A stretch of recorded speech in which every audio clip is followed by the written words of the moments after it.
Pessoal, vou fazer aqui um vídeo sobre a questão do gráfico, tá? Então, vocês vão perceber lá que eu quero um gráfico do Δx em função do tempo, tá?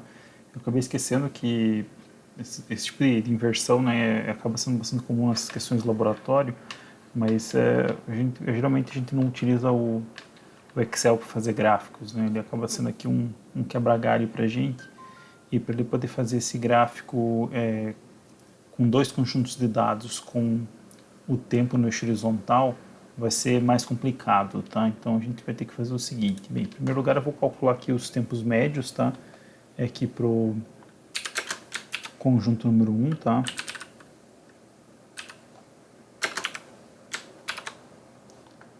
Vou colocar aqui TM para ficar mais claro que a gente está trabalhando com o tempo médio, tá?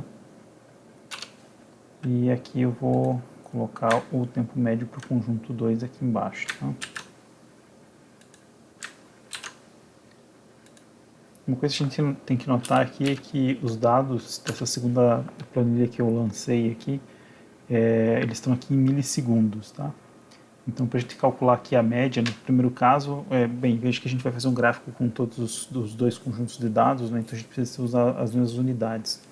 Então, o que eu vou fazer é o seguinte, eu vou calcular essa média como sendo a soma dos dados entre C7 e E7. Tudo dividido por 3, tá? Agora, quando a gente for calcular para o conjunto 2, a gente vai fazer uma coisa similar. Só que veja que a gente tem que colocar tudo isso em segundos, então esses dados que estão em milissegundos eles precisam ser divididos por 1000. Então eu vou escrever assim, ó, soma de C19 até E19, que são os três valores de tempo, né?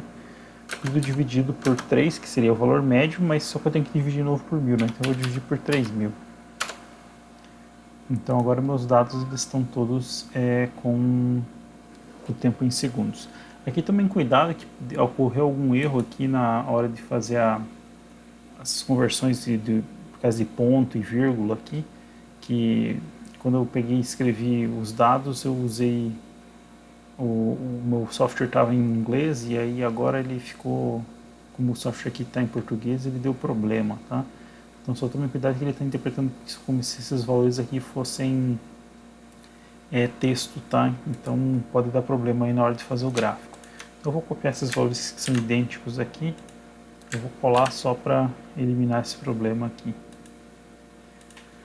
Agora, para a gente poder fazer o gráfico, vai ser um pouco mais complexo, tá? A primeira coisa que eu vou ter que notar é o seguinte, que eu vou precisar copiar os dados aqui. Lembrando que quando a gente for colar, a gente tem que apertar o Shift para ele copiar por valor e não por fórmula, tá? E vou colocar aqui os valores de posição, tá?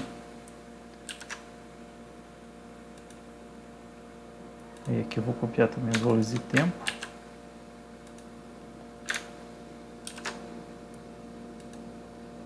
E também os valores de posição. Acho que os valores de posição são os mesmos do anterior, né?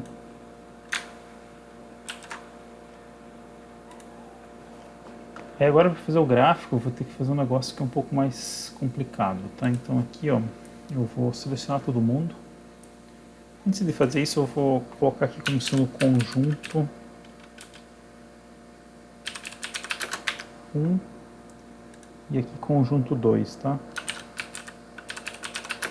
Isso aqui depois vai aparecer na legenda dos nossos dados experimentais. Se vocês repararem lá quando a gente faz o gráfico, quando a gente coloca ali os dados, a gente sempre tem uma bolinha para fora do gráfico lá e com um nome do lado, né? Esse nome do lado é justamente esse nome que está nessa primeira célula. A gente está colocando aqui conjunto 1, conjunto 2, para ele aparecer automaticamente. Então eu vou selecionar todo mundo, e aí eu vou mandar fazer o gráfico aqui. Vou selecionar o tipo de dispersão, vou passar aqui no seguinte de volta. Aí aqui a gente vai ter que fazer algumas modificações, tá? Então veja que aqui aparece conjunto 1, conjunto 2. Esse conjunto do meio aqui, ele está achando que assim, que ele vai pegar a primeira coluna e achar que aquela é o x de todo mundo e que são 3 conjuntos de dados, mas não é isso que está acontecendo. Então a gente tem que remover esse conjunto, daí aqui olhar para conjunto 1 e conjunto 2, e aí a gente vai ter o seguinte, ó, valores de x, que estão na coluna H, tá? Que vocês voltarem um pouco no vídeo e vocês vão ver que os dados estavam lá na coluna H, e aí os valores de y correspondentes estão na coluna I, tá? Então entre 2 e 4.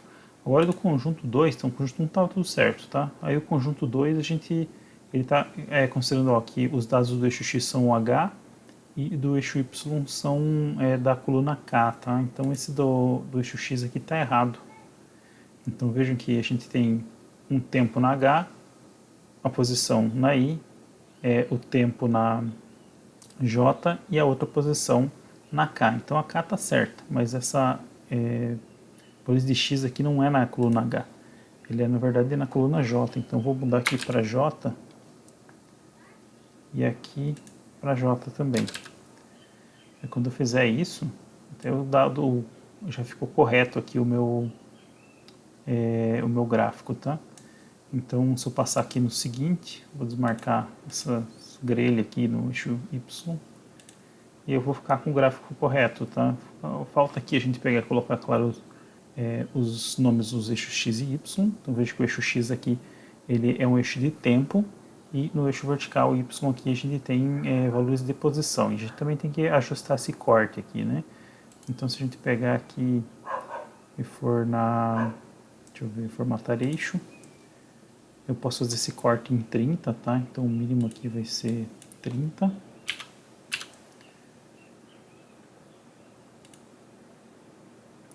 O aspecto aqui já melhorou bastante, tá? Na segunda questão lá vai pedir para vocês fazerem um gráfico de posição em função do tempo ao quadrado, tá? Então vocês vão ter que, além de tirar o tempo médio, vocês vão ter que levar ao quadrado ele depois e fazer o mesmo procedimento que vocês fizeram aqui. E vocês vão ter que adicionar as linhas de tendência. Então veja que vocês podem simplesmente clicar aqui e adicionar a linha de tendência da mesma maneira como a gente estava fazendo anteriormente, tá? Se a gente quiser, é claro que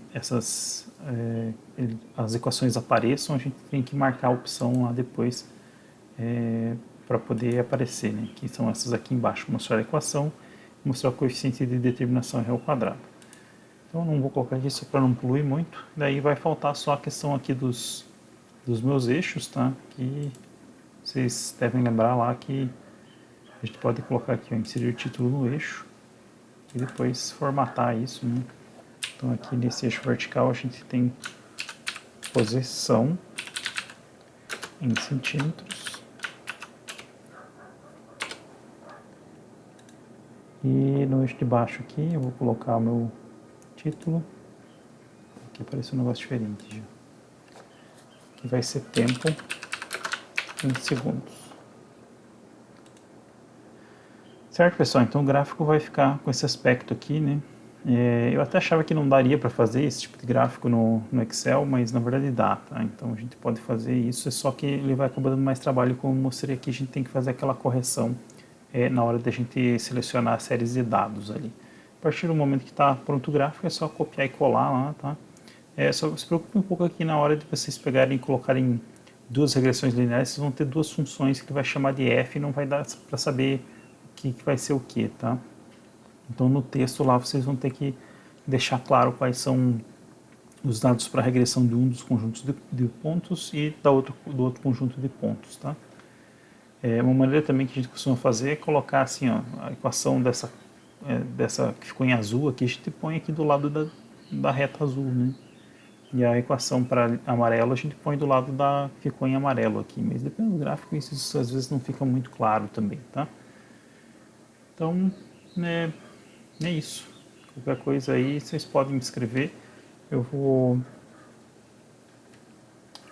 Qualquer coisa, também a gente tem o horário da manhã também, né, para dúvidas, caso vocês ainda tenham algum problema em relação à elaboração desse gráfico aqui. Então, até mais.